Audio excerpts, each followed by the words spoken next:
Bom, gente, então hoje a Ana vai apresentar para a gente a meta-análise aqui de trombólise tardia, tá bom? Então, obrigado, Ana.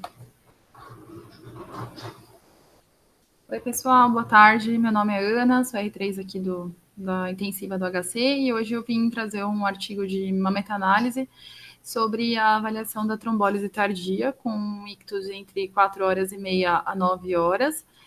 E para o AVC, o wake-up stroke, né, que é o paciente que já acorda com o déficit, sem o ictus determinado, na trombólise em pacientes que foram submetidos a algum exame de perfusão, de avaliação de perfusão, perdão. Esse estudo saiu no Lancet agora no ano passado, em 2019. Então, só para trazer um pouco aí do contexto, né? Então, na década de 90 começaram os primeiros estudos sobre a avaliação de trombólise. Em 95 foi publicado esse artigo pelo Instituto Americano de Neurologia, que avaliou o uso do TPA para pacientes com AVCI. Foi um estudo realizado em duas partes. Na primeira parte, eles avaliavam o NIH pós-trombólise, e numa segunda parte, eles avaliavam desfechos funcionais, né, em 3 meses. Em relação, então, comparando com placebo. Então, nos pacientes que foram submetidos à trombólise, em relação ao NIH, eles não tiveram, eles tinham tiveram alguma diferença, mas não foi estatisticamente significante nesse estudo. Mas o que mostrou foi que esses pacientes que eram submetidos à trombólise, eles tinham ganhos funcionais, né, independência funcional maiores do que aqueles que não eram trombolizados. E que a trombólise levava, de fato, a maior risco de hemorragia, né, a maior risco de hemorragia, mas que isso não era acompanhado por um aumento da mortalidade em 3 meses. A partir desse estudo e de outros semelhantes, a trombólise endovenosa foi aprovada pelo FDA em 1996 e em 2002 pela Europa. Isso num contexto de pacientes que tinham ictus em até 180 minutos. A partir desse estudo, foram levantados estudos novos para avaliar a trombólise mais tardia, principalmente entre 4h30 a 6 horas.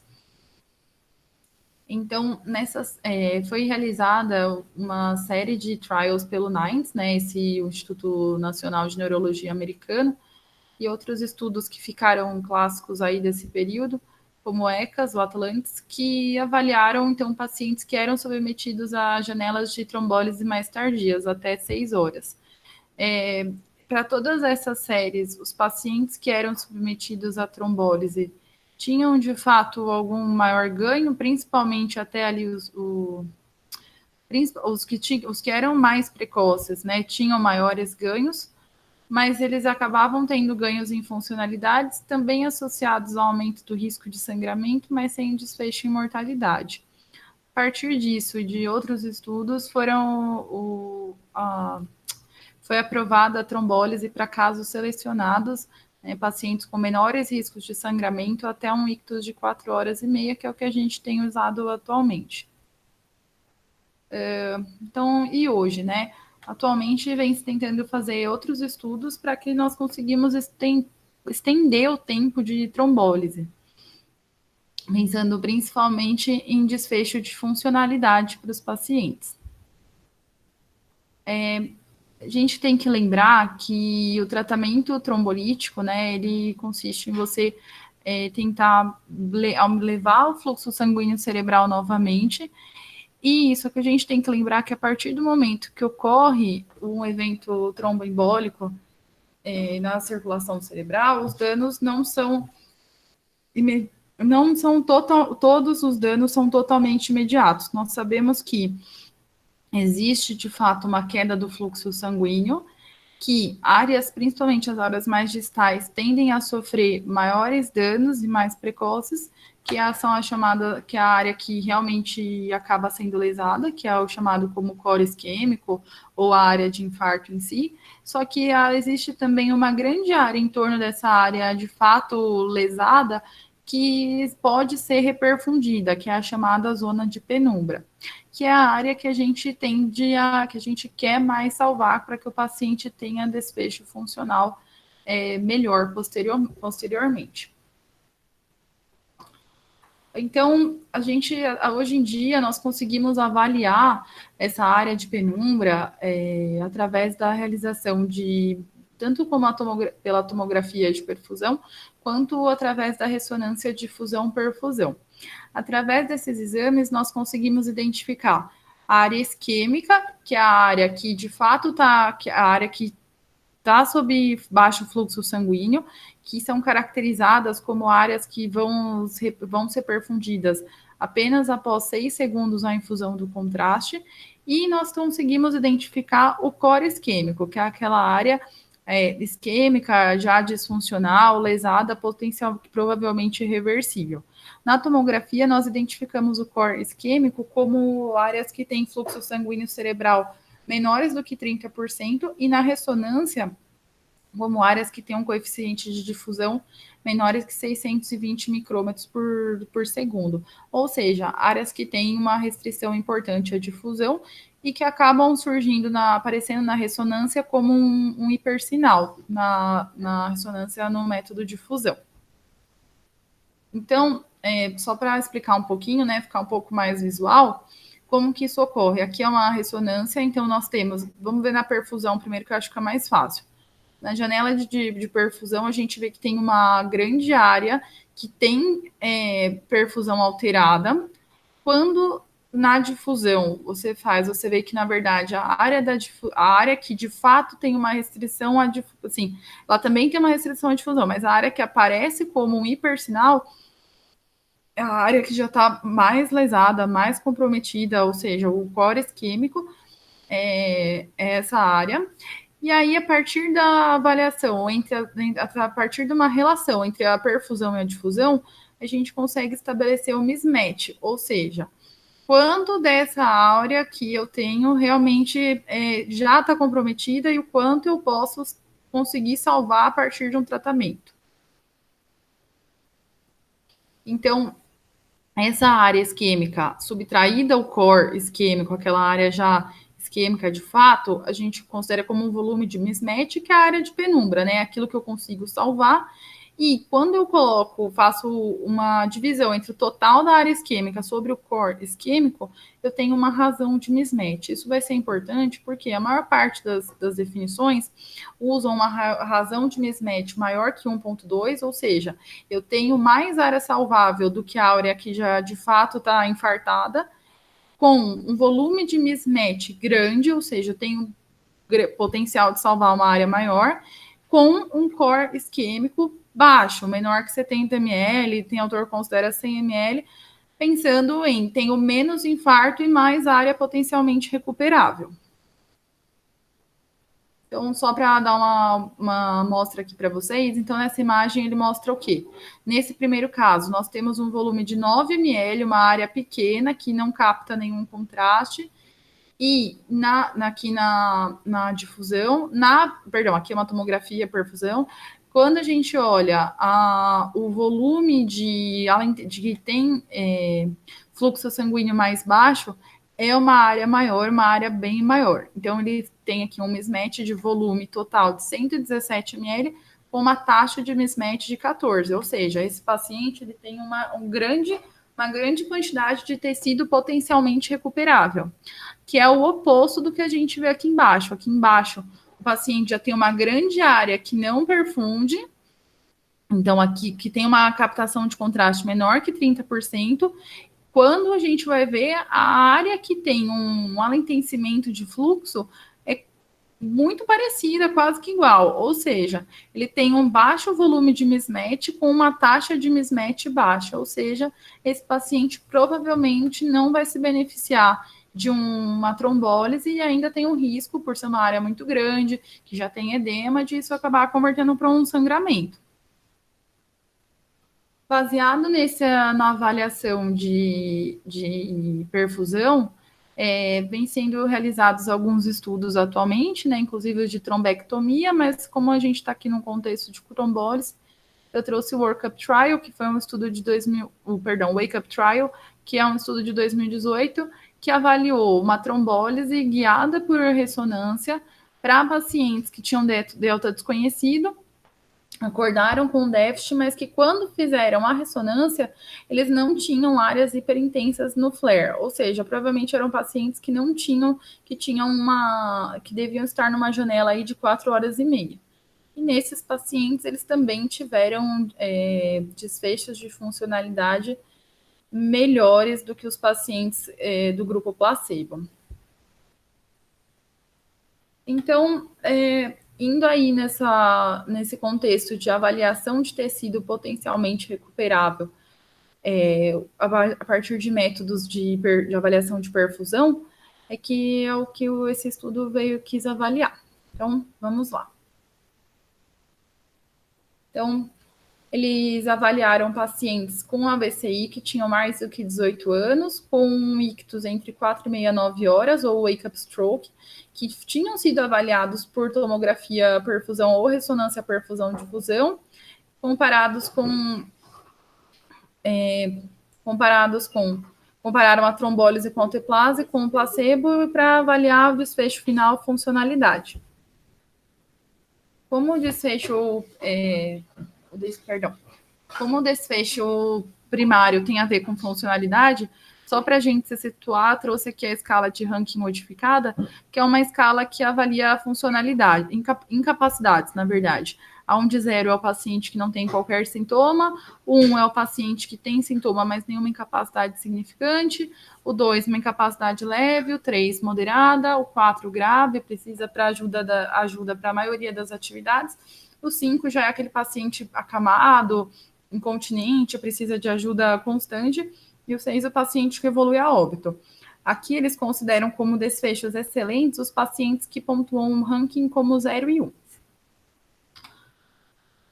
Então, qual que foi a estratégia de pesquisa? Então, o estudo é uma meta-análise, eles pesquisaram ensaios clínicos randomizados publicados no PubMed entre janeiro de 2006 a março de 2019, usando esses keywords relacionados a AVC, randomizado e trombólise. Também pesquisaram trials publicados no clinicaltrials.gov, com os keywords trombólises e alteplase, e eles também utilizaram as referências dessa outra meta-análise. Então, eles conseguiram um grupo inicial de 602 artigos. Desses 602 artigos, eles queriam encontrar os pacientes, coletar dados de pacientes que preenchessem os critérios de inclusão. Então, eles procuraram artigos que tinham avaliado, ou trials, né, que tinham avaliado pacientes com mais de 18 anos, com AVCI, que tinham feito trombólise nessa janela de tempo, ou wake-up AVC, que tinham sido usado o alteplase ou placebo e que tinham sido submetidos a tomoperfusão ou ressonância. No final, encontraram 3 estudos, que tem essa tabelinha aqui para a gente só entender um pouquinho sobre eles. Então, os estudos que eles utilizaram para essa meta-análise foram o Extend, o ECAS-4, Extend e o EPIFET.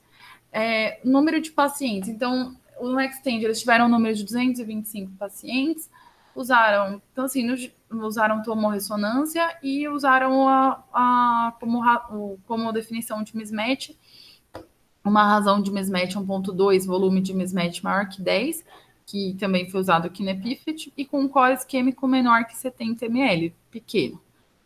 Esse estudo avaliou tanto ele quanto o ECAS-4, avaliaram pacientes com uma janela de 4 e meia 9 horas, ou wake-up AVC. O ECAS-4 teve um N de 119, usou só ressonância, a diferença é que ele usou um volume de mismatch um pouquinho maior, 20 ml, com o mesmo delta de sintoma. E o EPIFET, ele é um pouquinho diferente porque ele tem um N um pouquinho menor, usou ressonância, a mesma definição de mismatch aqui que o Extend, mas ele avaliou pacientes entre 3 a 6 horas de déficit. Aqui, para a meta-análise, os autores eles só utilizaram dados dos pacientes que estavam no delta 4,5 a 6 horas para serem incluídos na meta-análise. Bom, Então, desses pacientes, eles coletaram os dados individuais, também tiveram acesso ao banco de imagens dos pacientes que tinham idade maior do que... Então, eles precisavam de 3 informações. O paciente tivesse idade maior que 18 anos, que tivesse registrado o NIH e que tivesse a escala de ranking modificada em 3 meses, para que foram os pacientes que eles incluíram. Então, eles conseguiram um N de 414 participantes que tinham esses dados disponíveis, e desses 414, no final, 4 participantes houve uma perda da escala de ranking modificada, então acabou que esse dado não entrou lá no desfecho, no desfecho primário e secundário, e 11 participantes eles perderam o desfecho neurológico precoce, a recuperação do NIH nas primeiras 72 horas. Então, o que eles seguiram nesses trials, né, dos pacientes? Então, eles acompanharam o NIH em 72 horas pós-ictus, a escala de ranking em 3 meses, incluindo morte, né, que seria o 6, e pacientes que tinham apresentado hemorragia cerebral sintomática pós-trombólise. Como desfecho primário, eles quiseram avaliar a proporção de pacientes com funcionalidade excelente, né, uma escala de Hansen 0 a 1, um ranking modificado em 3 meses. E desfechos secundários, uma redução maior ou igual a 1 ponto no ranking, onde que eles agruparam as categorias 5 e 6 como desfechos funcionais muito ruins, em 3 meses, independência funcional, um ranking 0 a 2 em 3 meses, e ganho neurológico precoce, que seria uma redução maior ou igual a 8 no NIH após trombólise, ou aqueles que ficaram com o NIH entre 0 a 1 nas 72 horas pós-trombólise. Então, vamos lá. E os desfechos de segurança. Foi avaliação de uma hemorragia cerebral sintomática e óbitos por qualquer causa em 3 meses. Análise estatística. Eles fizeram uma meta-análise com um one-stage approach, que eles coletam os dados diretamente e usam todos os dados. Para análise de subgrupos, eles utilizaram um modelo de regressão logística com efeito misto e comparando os estudos que eram trials versus de extensão de tratar, as diferenças entre eles consideraram como efeitos randômicos. Todos os desfechos foram ajustados por NIH, por idade e por NIH pré-tratamento. Eles dividiram alguns subgrupos para avaliação, então, principalmente por idade, pacientes mais jovens e os pacientes mais idosos, por gravidade do AVC, o ictus de tratamento, o local que o paciente se encontrava e se o paciente tinha oclusão de grande vaso ou não, como a gente vai ver um pouquinho mais para frente. Em relação ao mismatch, né? Como a gente falou lá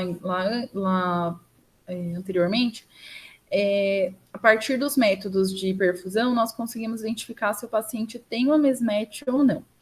Então, como que foi feita essa seleção? Nos estudos, no EPIFET, no ECAS-4, o paciente, assim que ele entrar, ele já tinha um mismatch que era avaliado por um software deles, dos outros trials. Eles reviam essas imagens por um software deles, então essa razão de mismatch, se o paciente tem mismatch ou não, era feita através de um software e era confirmada por um neuroradiologista. E o software definiu como tendo mismatch quem tinha uma taxa maior que 1,2, com volume maior que 10 ml e um core isquêmico pequeno menor que 70 ml. Bom, agora sim, vamos lá aos resultados, né? Então, quanto ao sexo, eram pacientes predominantemente do sexo masculino. Eles tinham NIH pré-trombólise no grupo placebo de 10, no grupo alteplase de 12. Essa diferença não foi estatisticamente relevante. A maior parte dos pacientes eram hipertensos. Quanto ao tempo, cerca de 50% da amostra eram pacientes que tinham wake-up stroke e metade do restante foi entre 4,5 a 6 horas e a outra metade entre 6 a 9 horas. E cerca de 60% dos pacientes tinham oclusão de grande vaso. Quanto ao desfecho... Deixa eu só ver aqui. Opa, isso. Quanto ao desfecho primário, né, que era a avaliação da escala de ranking, nos 3 meses após a realização da trombólise, o grupo Alteplase teve 36% dos pacientes com uma funcionalidade excelente em 3 meses versus 30% no grupo placebo, com significância estatística. Em relação aos desfechos secundários, né?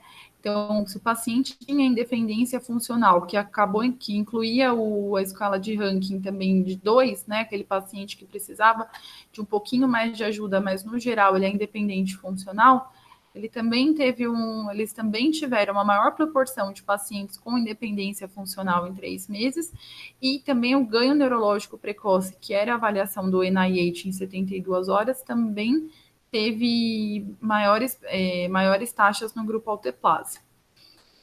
Quanto aos desfechos de segurança, em relação às hemorragias pós-trombólise, de fato há uma maior frequência de sangramento no grupo Alteplase, mas isso não refletiu no aumento de mortalidade.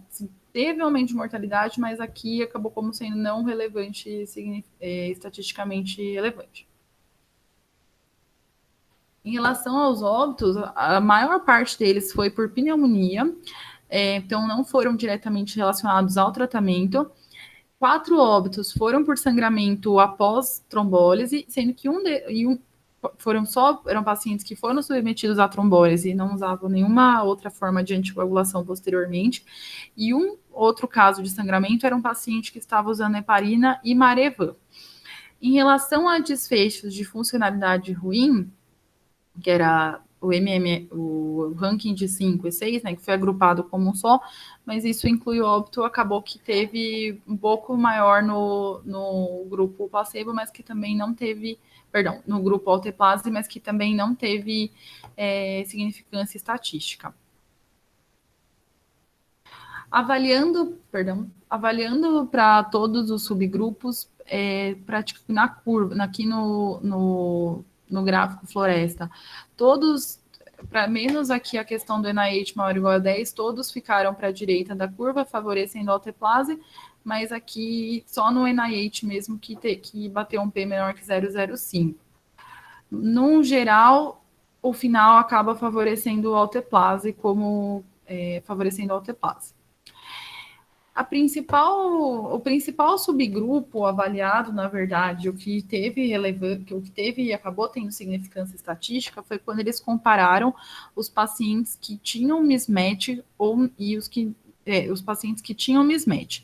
Então, dos 414 pacientes que foram avaliados, 304 pacientes tinham mismatch confirmado pelo critério dessa meta-análise, né? E não só pelo dos trials que eles utilizaram.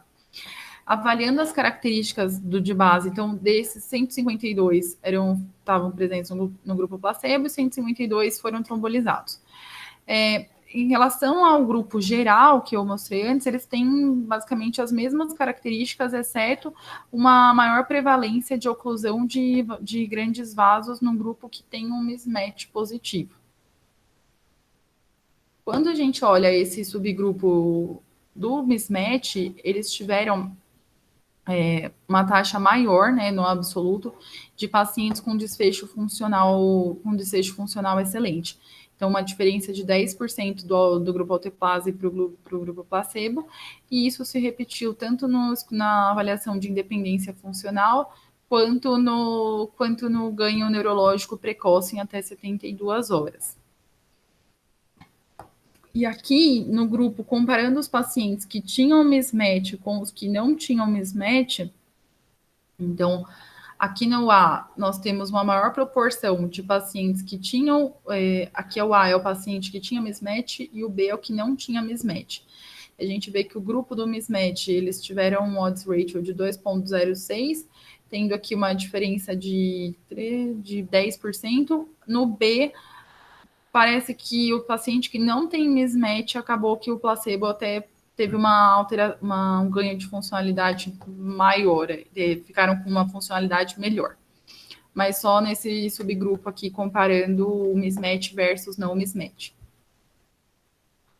Então, quanto à discussão, então, o que eles fizeram esse estudo para avaliar se os resultados seriam semelhantes aos estudos prévios com avaliação de trombólise mais precoce, e os resultados foram semelhantes, principalmente em desfechos funcionais. Em relação ao aumento absoluto de pacientes com desfecho funcional excelente, teve um aumento maior no grupo que tinha, assim, no geral, eles já tinham todos os pacientes tiveram um aumento absoluto. Opa, perdão, deixa eu falar aqui de uma maneira que dê para entender melhor. Todos os pacientes tiveram um desfecho funcional melhor, mas esse ganho foi maior no grupo que tinha o mismatch positivo. Eles ainda falam que talvez esse ganho esteja subestimado, porque eles têm uma faixa etária média de pacientes com 72 anos, que talvez se fossem pacientes mais jovens, até esse ganho poderia ter sido maior.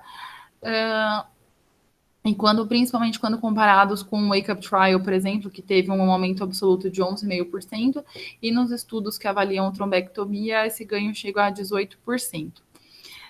Lembrando, só para comentar que assim, a maior parte, 97% dos pacientes foram recrutados antes da trombectomia ter sido aprovada, ter entrado nos guidelines. Então, eles até comentam que talvez esses pacientes que não tiveram um ganho tão grande, na verdade, são pacientes que talvez tivessem um ganho maior se tivessem sido submetidos à trombectomia, mas de todos os pacientes deles, dos 414, só um teve indicação e foi submetido posteriormente porque já era aprovada.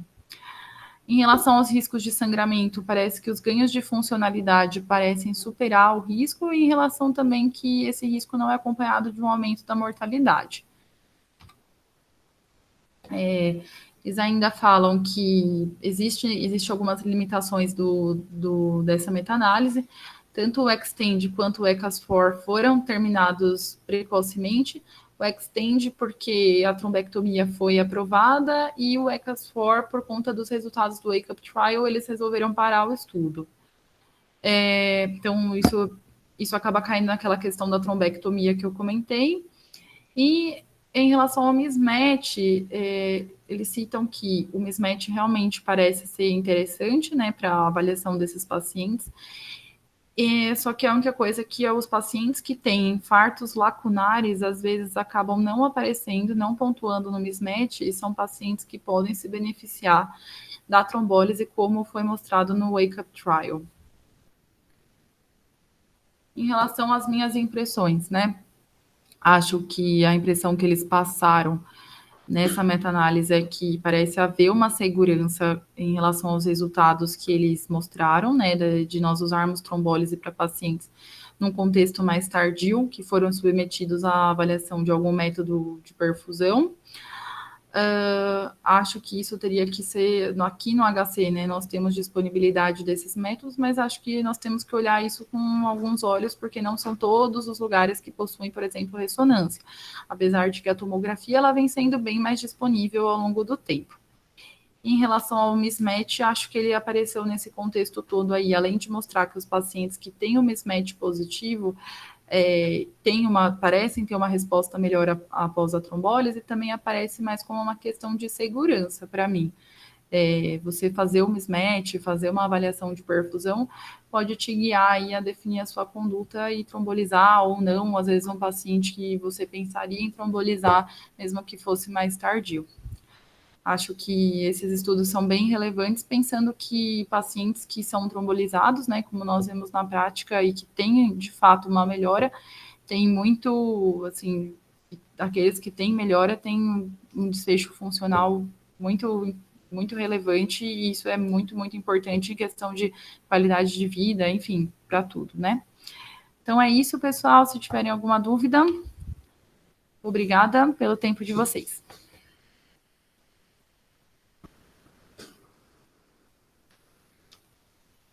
Obrigado, né? Valeu aí pela apresentação. Bom, gente,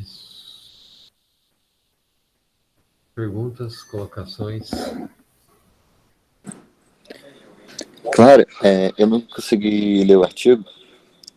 Você falou quantos Você lembra quantos que foram submetidos a Trombeck? Porque eu acho que tipo, isso é uma coisa que faltou na tabela 1 e que talvez fizesse bastante diferença se não fosse equilibrado entre os grupos. Pode falar, professor? Oi, Vini, tudo bem? Então, Zófoli, eu falei agora no final. Desses, assim, apesar do estudo ter sido feito até 2019, a Trombé só foi aprovada em 2018. Então, eles falam, apenas um paciente no final de todos acabou sendo submetido à trombectomia depois da trombólise, tá? Sendo que desses todos, eles até citam, né, que eles tinham oclusão, uma grande prevalência de oclusão de grandes vasos no grupo, mas que como os pacientes foram recrutados, a maior parte deles entre 2006 a 2019, 97% deles foram recrutados antes da trombectomia ser aprovada. Então, por isso que só um foi submetido à trombectomia. Show, brigadão.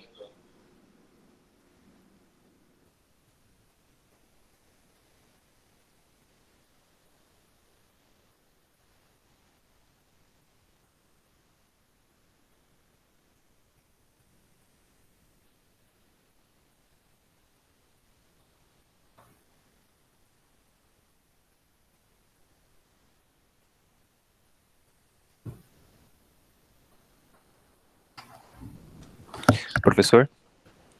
Fala, Matheus. Beleza. Vânia, parabéns aí pela apresentação, legal a apresentação. Ô, chefe, eu acho que esse trabalho, ele puxa muitos outros trabalhos também que a gente vem vendo aí nos últimos anos sobre terapia tanto trombolítica quanto trombectomia, né? Os pacientes com AVC. Acho que desde o Mr. Clean, lá de 2015, a gente começa a ver que a trombectomia é um dos melhores NNTs que a gente tem, né, para pacientes, até melhor que o NNT do que o AS no infarto, né? Então, acho que é uma coisa que tem que ser difundida, né? E em respeito à trombólise, eu acho que, eu não sei a impressão que você tem, chefe, ou da Aninha também. Acho que hoje em dia, muito mais do que o tempo, é realmente ver que paciente que se beneficia da trombólise ou não, né? Com esse mismatch, por exemplo, acho que é um caminho ideal. Muito mais do que o tempo, ou não, até você vai ver o Extend, teve paciente que trombolizou com 12 horas de isquemia, né? Sim, se você considerar aquele delta T que ele começou a dormir até o delta T que ele foi trombolizado, deu quase 12 horas, né? Coisa que a gente nunca ia imaginar isso há, sei lá, 5 anos atrás, que a gente faria isso, né? Trombolizar alguém com 12 horas de ictus, né? Então, eu não sei a impressão de você, chefe, sobre... Assim, eu acho que é muito mais do que o tempo, muito mais do que isso. Hoje em dia a gente está tentando muito mais ver que paciente se beneficia, tentar individualizar, né? Qual paciente realmente se beneficia da terapia ou não. E acho que a importância da trombectomia, ela é muito grande, né? Teve o Resilient, o trabalho brasileiro, né, para tentar aprovar a trombectomia aqui no Brasil, ele que para tentar difundir, né? É igual quase, então, acho que uns anos atrás comparado com o cateterismo, né? Acho que a trombectomia vai vir aí talvez para ficar, né? Não sei o que vocês acham.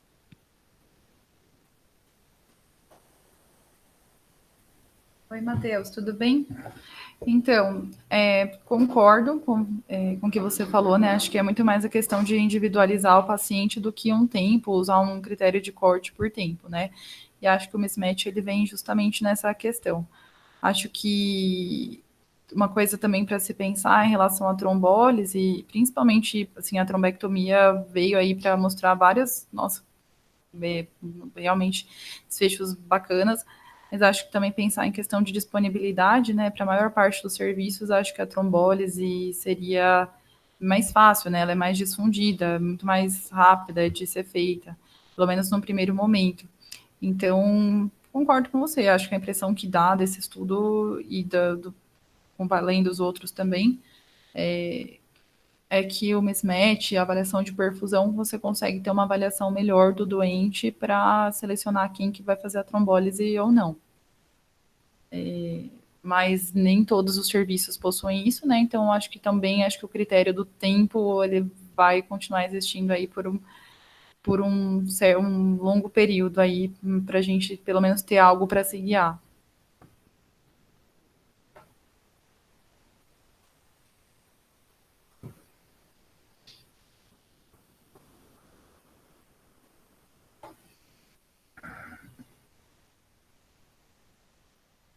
Bom, gente, acho que assim, a gente está discutindo só no campo das ideias, só do estudo, mas também tem a metodologia que é tanto quanto diferenciada, né?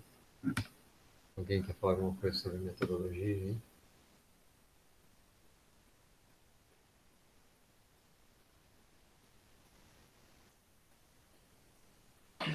Uma coisa que eu achei legal é, lógico, ser data de paciente individual. Acho que isso enriquece bastante o poder da meta-análise. Mas, por outro lado, ele pegou só PubMed, né? Ele não pegou Embase e outras coisas. Não sei se isso limita um pouco o poder do estudo. Perfeito.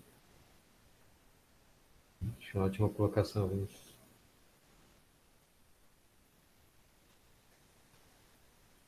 Só desculpa, uma observação sobre a sua colocação, Vinícius.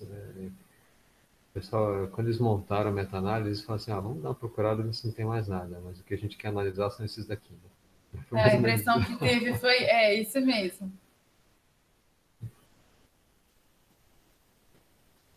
Bom, a gente só fazer uns comentários sobre a ideia. Acho que é intuitivo, né, pensar de que você reperfundir a artéria, assim como no infarto, a artéria do infarto cardíaco, desculpa, que no AVC você reperfundir a artéria, pode ser que a gente tenha ganho funcional. No coração a gente pode ter transformação hemorrágica, mas isso muitas vezes não vai ter expressão, ou às vezes a gente nem enxerga, ou às vezes quando enxerga, talvez seja uma tempestade elétrica, coisa do gênero.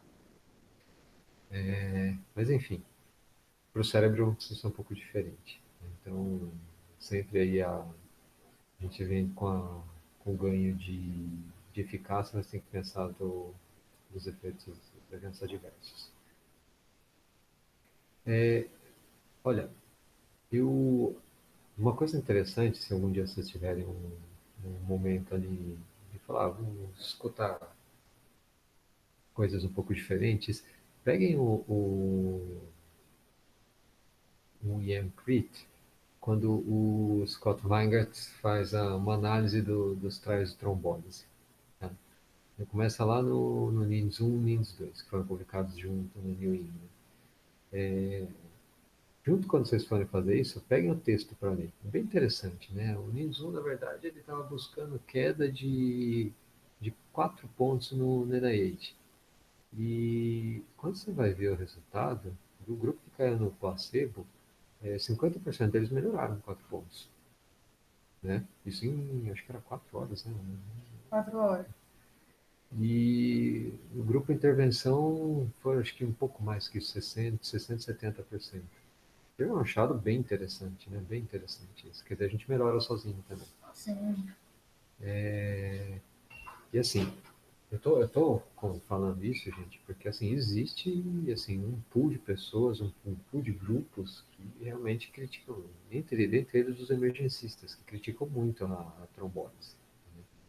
Acho que não dá para a gente assumir ainda como verdade essas coisas. Assumir parece ser benéfico, assim. Ainda mais agora com esses tardios e com o próprio Matheus falou, quando a gente pensa funcionalmente em quem tem mais lógica de se fazer, né? Que são os doentes que têm um mismatch maior. Mas enfim, vocês vão ainda deparar com gente falando contra a trombólise e não dá para tirar totalmente a razão deles, não. E depois, acho que vocês prestaram atenção nas tabelas que a Ana mostrou, e, assim, os mais graves têm menos benefícios, os mais idosos têm menos benefícios. Ou seja, o maior benefício é de quem é menos grave e de quem é mais novo. Tá?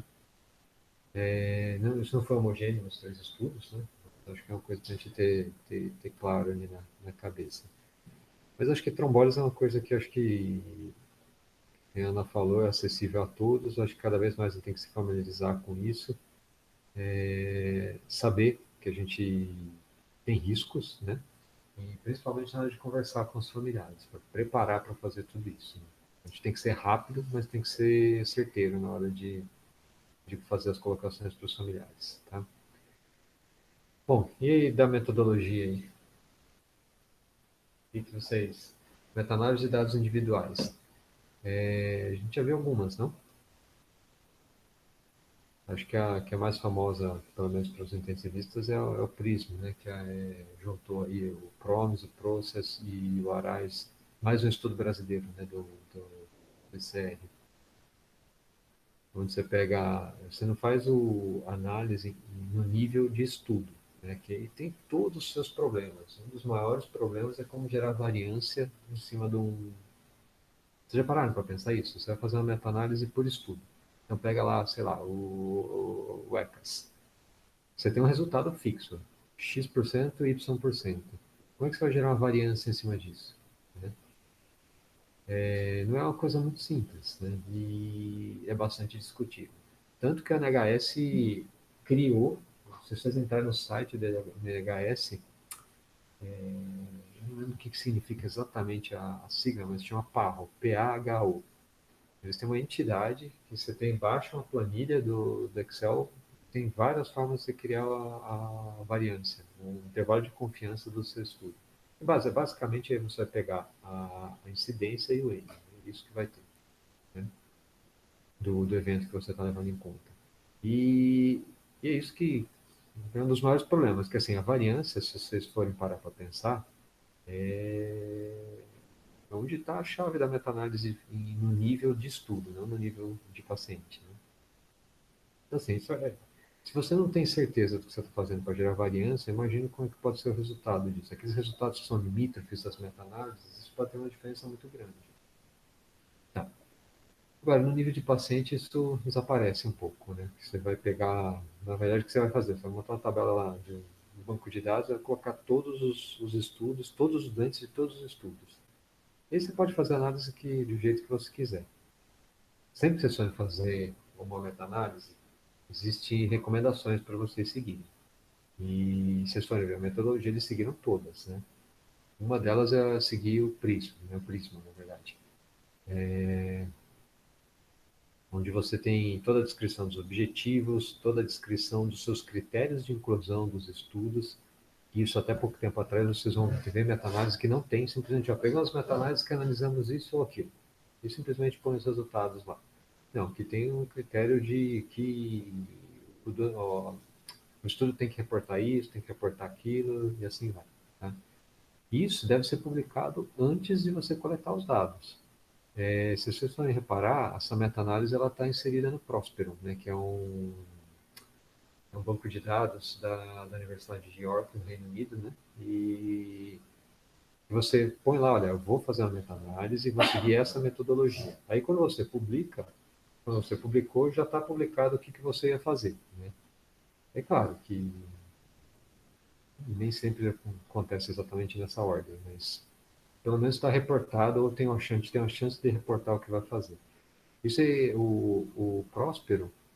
Tem mais uma meta-análise, tem mais um banco que é australiano que é fisioterapia. Você lembra disso? Um banco de dados que é fisioterapêutico. Pedro, isso aí. Pedro. Tá?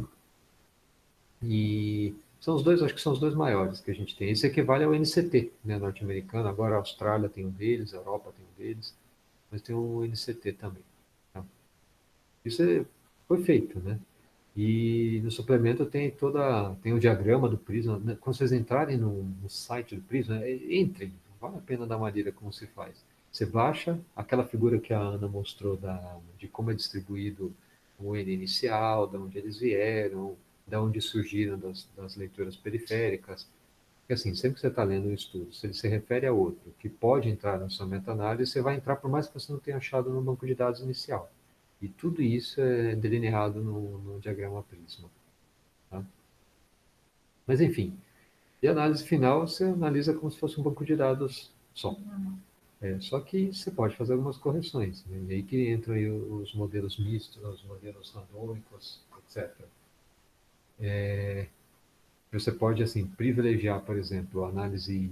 Você acha que sei lá, um estudo foi feito na Austrália, outro estudo foi feito no Brasil, outro foi feito em qualquer outro país aí que tem uma mortalidade um pouco diferente da Austrália, por exemplo.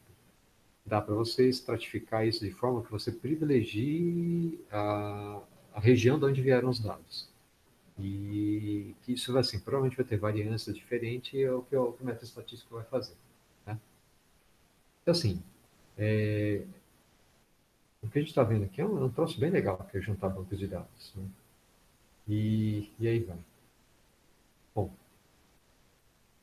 só, Bruno, você quer falar uma coisa? Acho que da metodologia falou bastante, né? Com relação à filosofia, aí a gente tem que lembrar que a maioria dos trabalhos de trombectomia foram feitos com pacientes trombolizados, né? E agora a nova fronteira vai ser separar trombólise mais trombectomia versus só trombectomia. Acho que teve um trabalho recente, não teve? Mas não foi no inferior. Não foi no inferior. Então, talvez uma coisa tenha a ver com a outra aí, né? Em termos do benefício da trombectomia. Mas isso com certeza tem trabalho em andamento com relação a isso. Mas como no Brasil ainda a trombectomia não é amplamente disponível, e fazer o mismatch, etc., seria uma coisa, em teoria não é tão difícil, requer algum investimento, mas hoje em dia com telemedicina tudo, você consegue ter um laudo disso super rápido, né? E fazer uma trombólise utilizando a telemedicina para facilitar esse processo. Então, quando a gente vai ver aqui na média, apesar das críticas, né, dos trabalhos anteriores originais da trombólise, acho que na média faria sentido tentar fazer trombólise, na minha visão aí. Nos locais onde a trombectomia não é disponível. Só desculpa, aproveitar só o gancho do que o Bruno falou. Quando vocês vão ler, ou vocês vão calcular ali a média dos NNTs, então, quando você faz até 3 horas até 4h30, das 4h30 até as 6, das 6 até as 9, o NNT é progressivamente maior. Né? E ele começa, acho que de 10, acaba em, acho que de 50 a 60. Mas isso assim, pegando com mismatch sem mismatch nos horários maiores. Né? Mas se for separar, provavelmente cai um pouco esse NNT. Bom, gente, então, acho que assim, bom, perfeito. Acho que parece que tem realmente um benefício, né? Vamos ver o que vai aparecer de literatura aí pela frente. Acho que assim, quem critica isso a gente tem que escutar e realmente tem razão por um lado. E não dá para a gente simplesmente falar isso é bom e ponto, acabou. Porque assim, pensando individualmente, isso pode ser catastrófico, isso eu digo trombolizar um dente com VC, né? E, mais uma vez, acho que isso entra muito os valores dos doentes, né? Também das suas respectivas familiares. Bom, gente, alguém tem alguma colocação mais aí? Jonas, alguma coisa mais? Bruno, coisa mais, né? Bom, gente, então vamos lá. Bom apetite para todos vocês, bom almoço, tá? Tchau, tchau.